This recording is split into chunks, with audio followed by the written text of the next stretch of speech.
Assalamualaikum warahmatullahi wabarakatuh. Salam sejahtera bagi kita semuanya. Perkenalkan, saya Dr. Basrawi, SE, MA, PhD, dosen pada program studi Magister Manajemen, program Pasca Sarjana Universitas Bina Bangsa. Pada kesempatan ini, saya akan memaparkan implementasi pembelajaran yang saya terapkan sebagai bagian dari pelaksanaan Tridharma perguruan tinggi, khususnya bidang pendidikan dan pembelajaran, sebagaimana tertuang dalam pernyataan diri dosen unjuk kerja Tridharma perguruan tinggi bidang pengajaran dalam rangka sertifikasi dosen tahun 2026. Model pembelajaran yang saya terapkan mengacu pada pendekatan DIA, Delivery, Interaction, and Assessment. Pendekatan ini menekankan 3 komponen utama, yaitu pencapaian materi secara sistematis, interaksi pembelajaran yang aktif dan kolaboratif, serta sistem penilaian yang objektif dan transparan. Implementasi pendekatan tersebut saya terapkan pada mata kuliah aplikasi statistik pendidikan yang merupakan salah satu mata kuliah wajib pada program Pasca Sarjana Universitas Bina Bangsa. Mata kuliah ini merupakan mata kuliah wajib yang ditempuh oleh mahasiswa semester 2 dengan prasyarat bahwa mereka telah lulus mata kuliah metodologi penelitian pada semester 1. Mata kuliah ini berbobot 3 SKS dan diselenggarakan selama 16 kali pertemuan yang terdiri atas 14 kali perkuliahan, 1 kali ujian tengah semester, dan 1 kali ujian akhir semester. Mata kuliah aplikasi statistik pendidikan menjadi fondasi bagi mahasiswa dalam menguasai teknik analisis data kuantitatif sebagai bagian dari proses penelitian ilmiah. Melalui mata kuliah ini, mahasiswa tidak hanya memahami konsep statistik secara teoritis, tetapi juga mampu mengolah data dengan praktek menggunakan perangkat lunak statistik secara tepat dan bertanggung jawab. Materi pembelajaran pada mata kuliah ini meliputi konsep dasar statistik deskriptif dan statistik inferensial, jenis data, skala pengukuran, teknik sampling, dan penyusunan instrumen penelitian. Nomor 3, pengolahan data menggunakan perangkat lunak statistik seperti SPSS dan Smart PLS.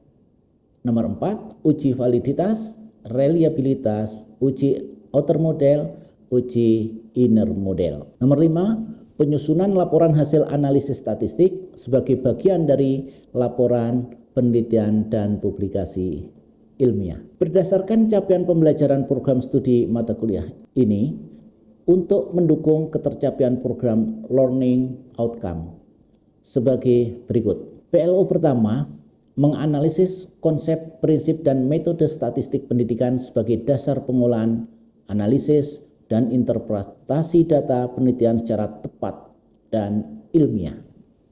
PLO 2, mengaplikasikan perangkat lunak statistik untuk mengolah, menganalisis, memvisualisasikan, dan menginterpretasikan data kuantitatif dalam penelitian sesuai kaidah metodologi ilmiah. PLO ketiga, menunjukkan sikap profesional, etis, teliti, dan bertanggung jawab dalam pengelolaan data, penyusunan laporan, serta pengambilan keputusan. Mata kuliah ini memiliki CLO sebagai berikut. Pertama, menjelaskan konsep dasar statistik deskriptif dan inferensial serta perannya dalam penelitian, mengidentifikasi jenis data, skala pengukuran, teknik sampling, dan teknik analisis data statistik. 3. Mengolah data penelitian menggunakan perangkat lunak statistik secara tepat dan akurat. 4. Menganalisis serta menginterpretasikan output statistik untuk menjawab rumusan masalah. Yang kelima, menyusun laporan hasil analisis statistik secara sistematis sesuai kaidah ilmiah. Dan nomor 6, menunjukkan sikap jujur, teliti, profesional, dan bertanggung jawab dalam setiap proses analisis data penelitian. Selanjutnya, saya akan menjelaskan implementasi pembelajaran berdasarkan pendekatan delivery, interaction, dan assessment. Pada tahap delivery, saya menyampaikan materi pembelajaran secara sistematis berdasarkan rencana pembelajaran semester melalui perkuliahan tatap muka, presentasi interaktif, demonstrasi penggunaan perangkat lunak statistik, video pembelajaran, serta latihan-latihan analisis data menggunakan data penelitian yang nyata. Materi pembelajaran disusun secara bertahap, dimulai dari konsep dasar statistik hingga analisis data yang lebih kompleks.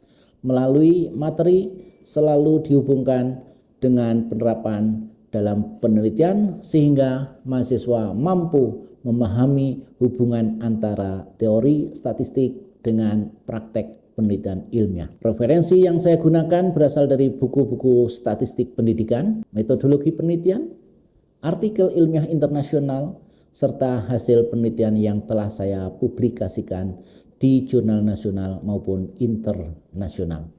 Dengan demikian, mahasiswa memperoleh wawasan yang mutakhir sesuai perkembangan ilmu pengetahuan dan teknologi analisis data. Pada tahap interaction, saya membangun suasana pembelajaran yang aktif, kolaboratif, dan berpusat pada mahasiswa. Interaksi dilakukan melalui diskusi, kelas, tanya jawab, dua arah, presentasi hasil analisis data, praktek laboratorium komputer, studi kasus, serta pembahasan artikel penelitian yang menggunakan berbagai teknik analisis statistik. Seluruh mahasiswa didorong untuk berpikir kritis dalam memilih teknik analisis yang sesuai, menginterpretasikan hasil pengolahan data, serta mempertanggungjawabkan kesimpulan yang diperoleh berdasarkan bukti empiris. Melalui berbagai aktivitas tersebut, mahasiswa tidak hanya menguasai konsep statistik, tetapi juga mengembangkan kemampuan berpikir analisis, pemecahan masalah, komunikasi ilmiah secara kolaboratif, dan pengambilan keputusan berbasiskan data. Tahap berikutnya adalah asesmen, yaitu proses penilaian terhadap capaian pembelajaran mahasiswa. Pada awal semester, saya menyampaikan kontrak perkuliahan yang memuat mekanisme pembelajaran, jenis penilaian, bobot penilaian, jadwal pelaksanaan, serta rubrik penilaian. Sistem penilaian pada mata kuliah ini terdiri atas 1. Kehadiran dan partisipasi aktif 10%, 2. Tugas individu dan kelompok 25%, ujian tengah semester 25%, dan ujian akhir semester 40%. Selain itu, mahasiswa juga diberikan penugasan berupa pengolahan data penelitian, interpretasi output statistik, penyusunan laporan analisis, dan presentasi hasil penelitian. Melalui sistem penilaian tersebut, evaluasi pembelajaran dilaksanakan secara berkelanjutan untuk mengukur ketercapaian kompetensi mahasiswa pada aspek pengetahuan, keterampilan, maupun sikap profesional sesuai dengan PLO dan JLO yang telah ditetapkan. Selanjutnya, saya akan menampilkan implementasi pembelajaran pada mata kuliah aplikasi statistik pendidikan, khususnya pada materi statistik regresi analisis jalur menggunakan SMART PLS versi 3.0 sebagaimana telah saya jelaskan di awal. Terima kasih atas perhatian Bapak Ibu. Wassalamualaikum warahmatullahi wabarakatuh. Assalamualaikum warahmatullahi wabarakatuh. Waalaikumsalam. Alhamdulillah pada pagi yang cerah ini kita bisa bertemu kembali untuk melaksanakan perkuliahan. Mata kuliah apa kita untuk hari ini? Aplikasi statistik pendidikan. Iya. Hari ini kita masuk pada pertemuan yang ke-6. Kemarin kita telah membahas tentang apa yang masih ingat? Iya, tentang kemarin itu tentang data ordinal dan interval, Pak. Iya, tentang jenis-jenis data, antara lain ada data diskrit, ada data ordinal, ada data interval, dan ada data rasio. Data rasio itu data yang paling tinggi tingkatannya, karena mempunyai nilai 0 mutlak. Sedangkan interval itu meskipun datanya sudah termasuk data yang lebih bagus, tetapi tidak mempunyai nilai 0 mutlak.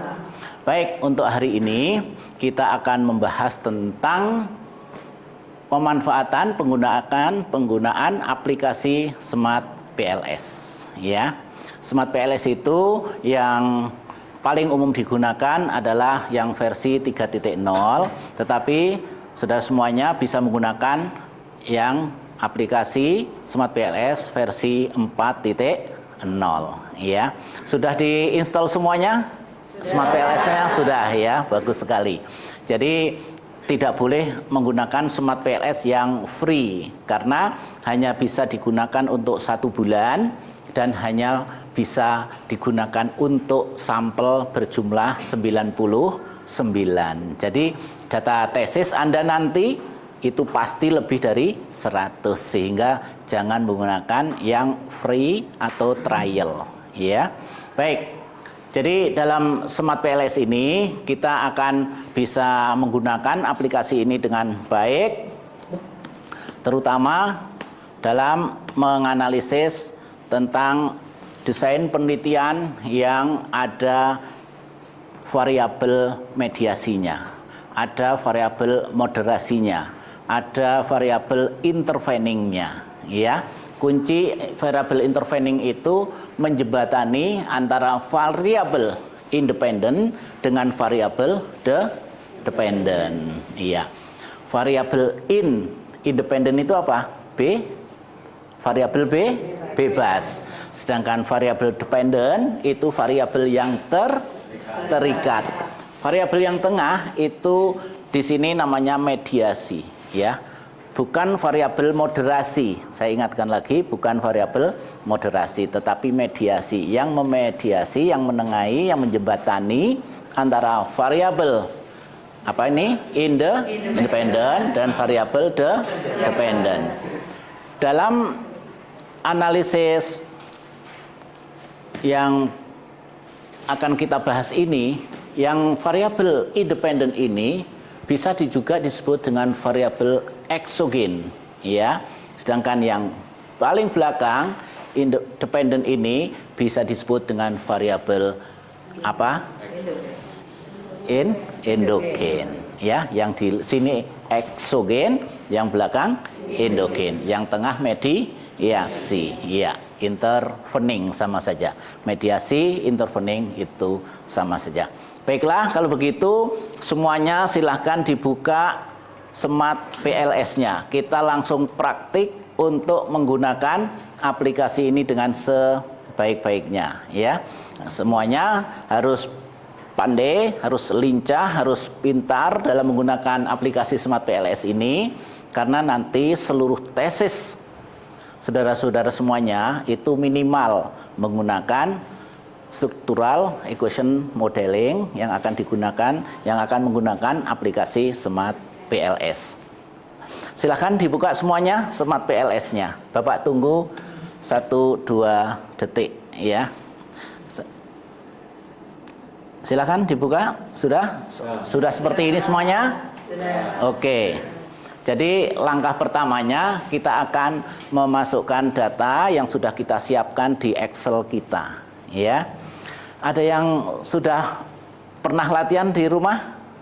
Iya, siapa yang sudah? Coba tunjuk jari yang sudah latihan dulu di rumah, tunjuk jari. Siapa? Coba, siapa yang sudah tunjuk jari? Iya, 1, terus 2, 3, 4 bagus sekali. Jadi sudah ada 20% lah yang sudah latihan, ya. Nanti salah satu akan maju mempraktekkan setelah Bapak kasih contoh, ya. Semuanya memperhatikan. Baik, kita kasih contoh dulu. Jadi tampilan utama untuk Smart PLS itu seperti itu. Nah, nanti kita akan new project. Silahkan semuanya ditulis new project. Diklik new project, terus kita tulis nama latih pertemuan ke-6. Latih pertemuan 6, ya.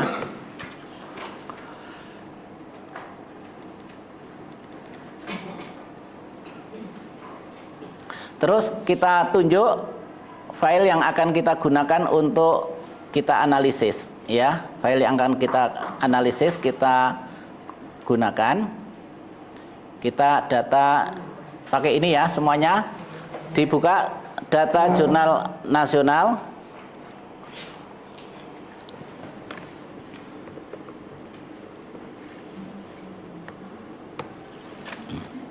Nah, setelah data kita buka akan muncul tampilan seperti ini. Semuanya sudah muncul? Sudah. Iya, iya bagus. Ini sudah bagus. Oke. Oke, semuanya sudah bagus. Nah, pada tulisan latih pertemuan 6 kita double klik di sini. Agar seluruh variabel itu muncul ke sebelah kiri, pindah ke sebelah kiri. Seluruh indikator, ya. Indikator dari masing-masing variabel pindah ke sebelah kiri. Selanjutnya kita blok bareng-bareng. Kita blok untuk indikator variabel X1. Ya. Variabel X1 kita buka seperti ini. Sudah semuanya? Sudah. Iya. Kita ganti namanya dulu, rename. Kita ganti rename. Kita ganti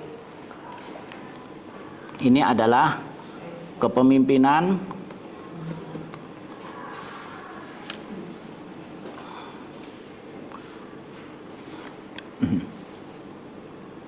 transformasional. Iya. Oke, kepemimpinan transformasional. X2-nya kita buat lagi di sini.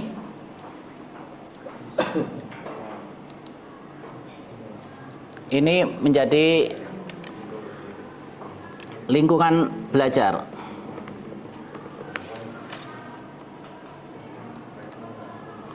Ya. Terus mediasinya kita pindah ke sini. Kita kasih nama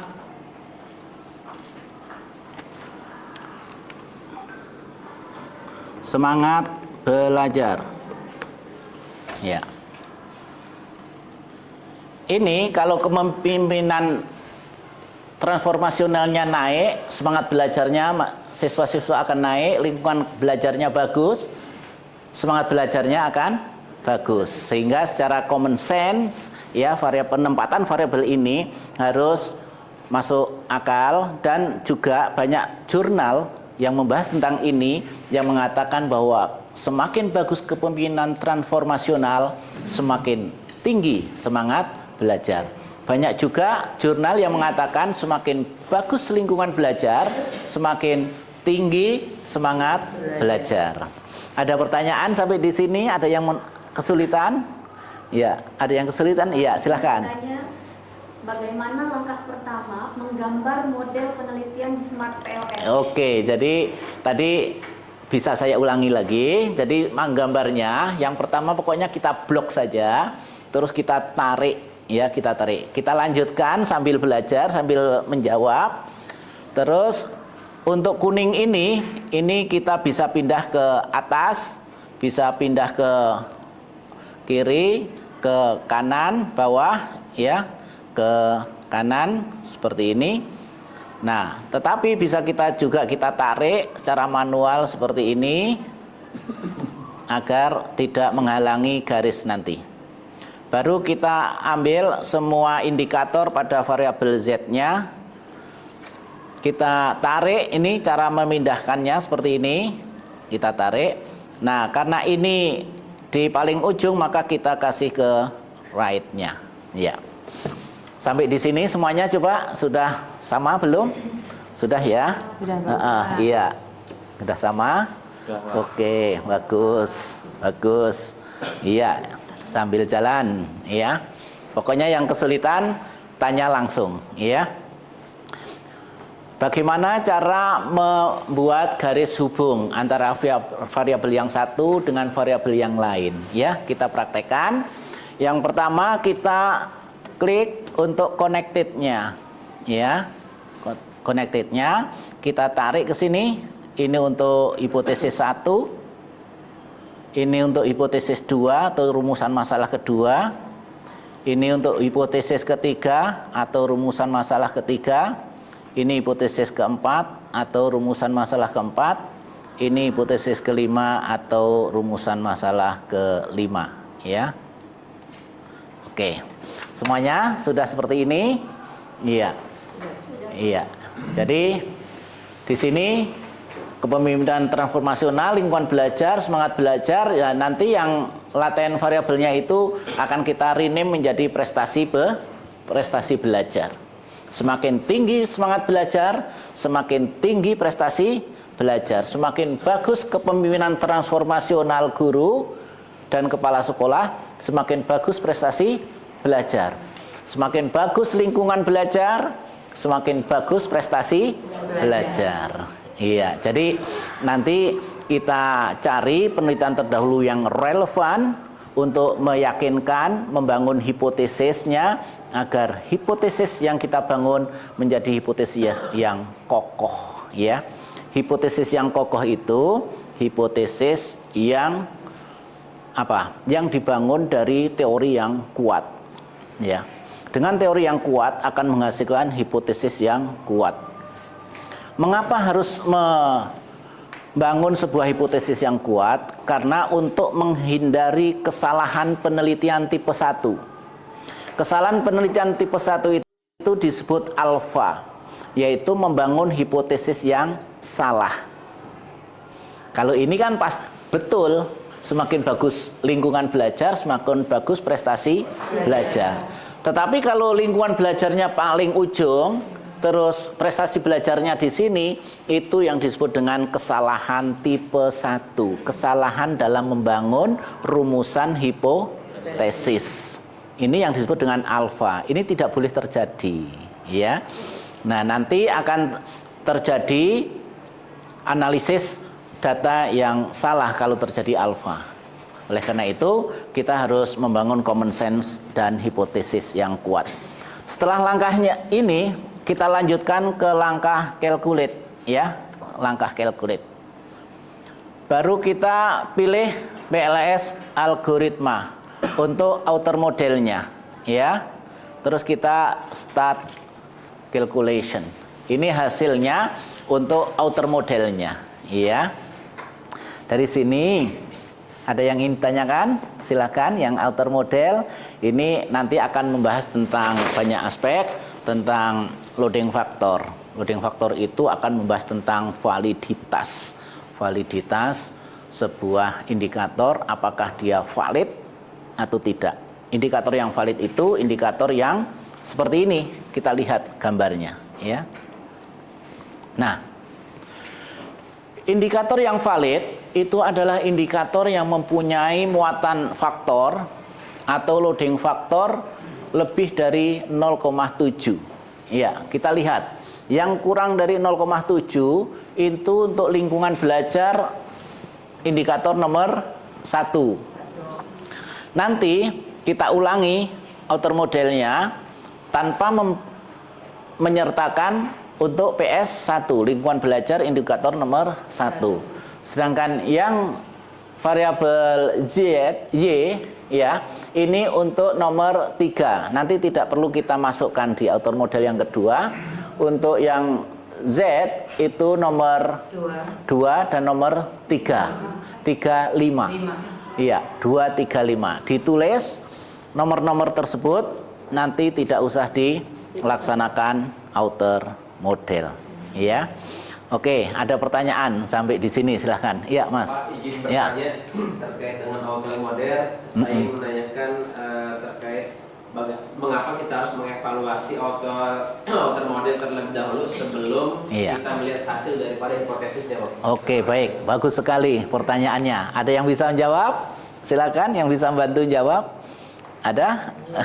Mengapa harus melakukan outer model dulu sebelum inner model? Oke. Laksana saudara bertamu ke rumah orang, tentunya saudara akan ketok-ketok rumah dulu.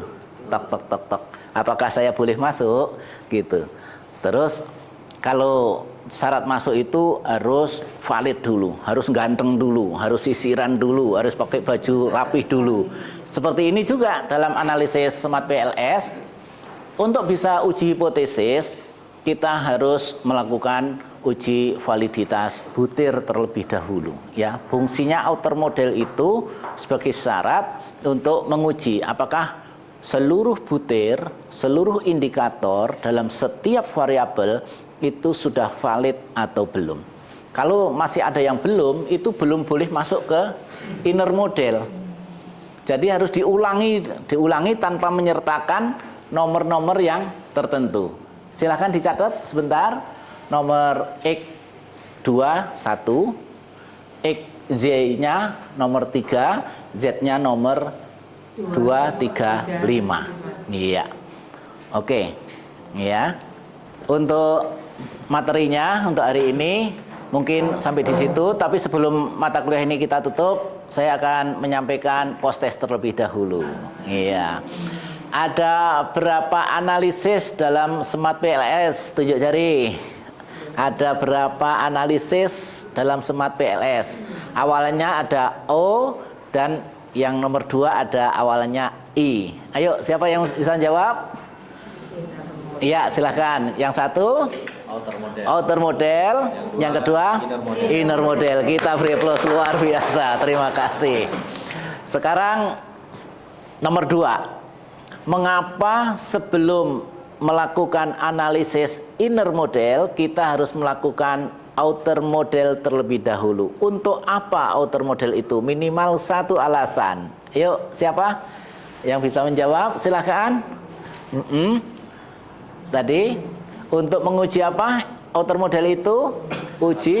Silahkan. Hipotesis Menguji validitas butir. Iya. Outer model untuk menguji validitas butir atau loading faktor atau muatan faktor. Berapa nilai minimal muatan faktor masing-masing indikator? Berapa? Tunjuk jari. 0,70. Iya, bagus sekali. Untuk inner model itu adalah analisis apa tadi inner model? Untuk uji hipotesis. Untuk koefisien T minimal berapa koefisien T? 1,96. Iya, lebih kecil dari 1,96 maka hipotesis tidak signifikan. Hipotesis alternatif tidak diterima. Kalau hipotesis alternatif tidak diterima, berarti hipotesis 0 yang diterima. Tidak ada pengaruh yang signifikan. Oke. Baik, sebelum Bapak akhiri, untuk minggu depan, saudara semuanya wajib mengeprint output Excel hasil Smart PLS sekaligus gambar analisis model yang berwarna apa tadi? Berwarna kuning. Saudara berlatih memaknai hasil output itu beserta gambarnya sebelum saudara mengikuti materi perkuliahan yang ke-7. Baik, akhir kata, semangat belajar terus. Wassalamualaikum warahmatullahi wabarakatuh.